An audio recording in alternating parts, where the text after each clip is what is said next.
बिहार तो झांकी, घुसपैठियों को भगाने का संकल्प लेकर रामपुर में गरजे डिप्टी सीएम मौर्य। सपा के माफिया राज पर सीधा हमला। उत्तर प्रदेश के उप मुख्यमंत्री केशव प्रसाद मौर्य ने रामपुर की धरती से आगामी चुनावों की रणनीति को धार देते हुए माफिया और घुसपैठियों पर सीधा और आक्रामक राजनीतिक हमला किया। वल्लभ भाई पटेल की 150वीं जयंती के कार्यक्रम में भाग लेने पहुंचे मौर्य ने पंडित दीनदयाल उपाध्याय की प्रतिमा पर माल्यार्पण और भीमराव अंबेडकर पार्क से गांधी समाधि तक पदयात्रा करके एक साथ वैचारिक और सामाजिक समीकरणों को साधने की कोशिश की। सपा पर आरोप और घुसपैठ पर कड़ा रुख। मौर्य ने जनसभा को संबोधित करने से पहले मीडिया को दिए बयान में समाजवादी पार्टी सपा के शासनकाल पर तीखा प्रहार किया। उन्होंने आरोप लगाया कि सपा सरकार में अपराधी और माफिया डराते थे, जिससे ये संकेत मिलता है कि भाजपा आगामी चुनावों में कानून व्यवस्था को एक प्रमुख चुनावी मुद्दा बनाएगी। इसके अलावा उनका सबसे तीखा राजनीतिक बयान घुसपैठियों को लेकर आया। उन्होंने स्पष्ट किया कि भाजपा उन्हें घुसपैठिया ही समझती है और उन्हें भारत से भगाने का काम करेंगे। बिहार तो झांकी का राजनीतिक निहितार्थ। डिप्टी सीएम ने इस संकल्प को और मजबूती देते हुए कहा, बिहार तो झांकी है, पिक्चर अभी बाकी है। राजनीतिक गलियारों में इस बयान को भाजपा के राष्ट्रीय एजेंडे को आगे बढ़ाने और भविष्य में बड़े निर्णायक कदम उठाने के संकेत के रूप में देखा जा रहा है। ये बयान न केवल उत्तर प्रदेश की राजनीति बल्कि राष्ट्रीय स्तर पर भी अवैध प्रवासियों के मुद्दे पर भाजपा के दृढ़ रुख को दर्शाता है।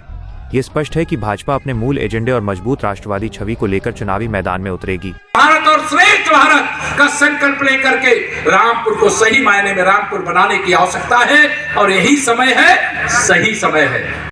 जो अपराधी माफिया डराते थे, बताइए जब समाजवादी पार्टी की सरकार थी तब चैन से रहते थे कि जब से आपने भाजपा की योगी जी के नेतृत्व में हमारी सरकार बनाई तब से चैन में? बताओ, भाजपा की सरकार में खुशी हो कि नहीं खुशी हो? मैं आप सबको यह विश्वास दिलाता हूं, अभी तो हमने झांकी दिखाई है, अभी तो झांकी है, पूरी पिक्चर बाकी है। अभी बहुत कुछ करेंगे। अभी जीत का चौका लगा है लोकसभा चुनाव के बाद। अभी पश्चिम बंगाल में बहुत बड़ा जंगल राज है, जैसे यूपी में था, जैसे बिहार में लालू यादव का जंगल राज था, वैसे ममता बनर्जी का जंगल राज पश्चिम बंगाल में है। घुसपैठिए रोज भाग रहे हैं, यहां भी पता करना, बहुत घुसपैठिए होंगे, भेष बदल के आ गए। ये सपा बसपा कांग्रेस के लोग उसे अपना वोट बैंक समझते हैं, लेकिन भारतीय जनता पार्टी घुसपैठिए को घुसपैठी समझती है। जो भारत का नागरिक है उसे छेड़ेंगे नहीं, लेकिन कोई घुसपैठिया है तो उसे छोड़ेंगे भी नहीं। ये हमारी सरकार का संकल्प है, डबल इंजन सरकार का संकल्प है। बात जैसे अयोध्या में रामलला के मंदिर को तोड़ करके विदेशी आक्रमणकारी ने वहां ढांचा खड़ा किया था, वैसे भगवान सोमनाथ के मंदिर को तोड़ करके मोहम्मद गोरी ने भी वहां पर एक ढांचा खड़ा किया था।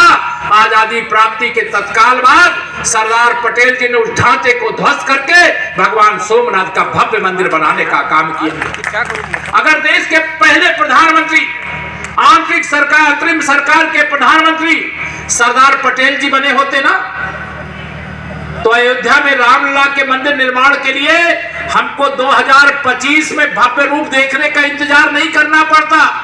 बाबा विश्वनाथ के मंदिर की समस्या बनी नहीं रहती, भगवान श्री कृष्ण जन्मभूमि की समस्या बनी नहीं रहती, उसका वो अंत कर दिए होते। जो पाकिस्तान के कब्जे में कश्मीर है, जिसके कारण आए दिन देश को आतंकवादी हमलों का सामना करना पड़ा, लेकिन जब से माननीय नरेंद्र मोदी जी के नेतृत्व में सरकार बनी है, आप सब जानते हैं, गोली का जवाब गोला से दिया गया, ईंट का जवाब पत्थर से दिया गया, आतंकवादी हमले का जवाब सर्जिकल स्ट्राइक, एयर स्ट्राइक और ऑपरेशन सिंदूर से देने का काम किया गया। मैं आप सबके सामने, अगर सरदार पटेल जी अंतरिम सरकार के प्रधानमंत्री होते तो यह सारी समस्या नहीं होती। मेरे भाई बहनों, ये पंडित जवाहरलाल नेहरू जी ने, जो आज उनका नाती पोता जो बना श्री राहुल गांधी, और उनकी अंड कंपनी श्री अखिलेश यादव, श्री तेजस्वी यादव, और जो जेल में है मोहम्मद आजम खान जैसे लोग, यह जो कह रहे वोट चोरी हो गया, वोट चोरी तो नेहरू जी ने करवा लिया था। जब सरदार पटेल जी को तो 14 वोट मिले थे, नेहरू जी को 1 वोट मिला था, और उनको प्रधानमंत्री बना करके वोट चोरी तो हमें आजादी प्राप्ति से पहले ही उस संकट का सामना देश को करना पड़ा। और एक और वोट चोरी की याद दिला दूं, श्रीमती इंदिरा गांधी 1971 में रायबरेली लोकसभा का चुनाव हार गई थी। मालूम है आप लोगों की? नहीं मालूम है? हार गई थी। राजनारायण जी उनके खिलाफ प्रत्याशी थे, बेईमानी चोरी करके जीती थी। उन्होंने लड़ाई लड़ी और इलाहाबाद हाई कोर्ट में मुकदमा चला वह चुनाव रद्द कर दिया गया और श्रीमती इंदिरा गांधी ने देश में आपातकाल थोपने का काम किया था। मैं इस बात को इसलिए बताना चाहता हूं, माननीय प्रधानमंत्री श्री नरेंद्र मोदी जी के नेतृत्व में देश आगे बढ़ रहा है। देश के दुश्मनों को यह बर्दाश्त नहीं हो रहा है, कांग्रेस को यह सहन नहीं हो रहा है। हम देश के गरीबों को अमीर बनाने का संकल्प लेकर के राजनीति के माध्यम से प्रदेश की सेवा कर रहे हैं। हम महिलाओं का सशक्तिकरण कर रहे हैं। हम अपने देश के युवाओं के उज्जवल भविष्य का निर्माण करने का काम कर रहे हैं। लेकिन यह सारे जो बाधा डालने वाले हैं, अभी बिहार का चुनाव हुआ मेरे मित्रों, जिसकी चर्चा अभी लखनऊ की हर बड़ी हलचल, अपराध की सच्ची खबरें, द लखनऊ टाइम्स, सबसे तेज, सबसे सही।